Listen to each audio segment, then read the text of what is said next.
Look at this exterior.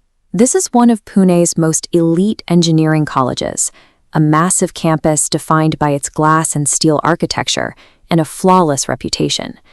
In late 2022, on the eve of the Diwali holidays, the administrative wing had gone quiet. Principal Arti was the only one left, finishing a backlog of paperwork in her office as midnight approached. She felt secure in the empty building, knowing that Sumit, the night security guard, was stationed on the floor directly below her. On a campus built on the laws of physics and mathematical certainty, there is rarely a reason to fear the dark.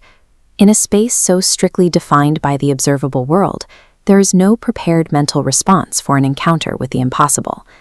At midnight, the silence shattered. From the second floor directly above her, Arti heard a distinct, rhythmic scratching. Someone was writing aggressively on a blackboard with chalk. Beneath that sound, she could hear a student sobbing. She left her office and began the ascent to the second floor. The corridors were so still that her own echoing footsteps were the only thing competing with the sound of the crying boy. Reaching the dark classroom, she peered through the small glass window in the door. Inside, a young man stood in the pitch black, weeping as he frantically tried to solve complex engineering formulas on the board. Assuming it was a stressed student who had stayed late, she pushed the door open and asked what he was doing. The boy instantly vanished. This is a close look at the board from that room. The boy was gone, but the intricate layers of math and engineering formulas remained pressed into the surface in yellow chalk. She wasn't hallucinating. Seconds later, Sumit, the guard, ran up the stairs. He didn't ask Arti why she was in the room. He only asked if she'd have seen the boy too. He explained that the entity was a permanent fixture of the college, a routine he was forced to endure every single night. The next morning, Arti bypassed her usual duties and began digging through the college's old paper archives. She was looking for the history the modern college had worked to hide. She found the records of a student from 2008 named Shubham. He was older than his classmates and struggled with severe dyslexia, which made the rigid engineering curriculum a constant uphill battle. This chart shows the statistical reality of these elite institutions.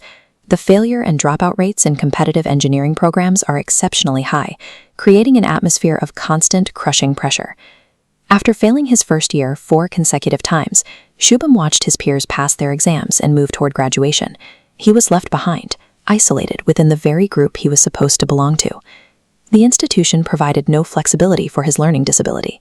Instead, the classroom became a psychological prison, where his struggles were treated as a personal failure rather than a challenge to be supported.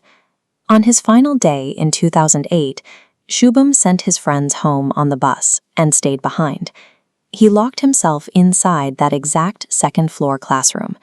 In the quiet of the empty room, surrounded by the institution that had failed him, Shubham ended his life. When the body was found, the administration didn't respond with grief counseling or academic reform. They focused entirely on corporate damage control. The cover-up was immediate. Media reports were suppressed, and staff members were threatened with termination if they ever spoke about what had happened inside the classroom. The strategy worked. The college scrubbed the event from its public history, maintaining its pristine admission rates and elite reputation without a single blemish on the record. But by erasing the memory of his life and his death, the college ensured that Shubham's presence would never leave. This administrative silence became the catalyst for the haunting. Paranormal researchers often refer to this as a trauma loop.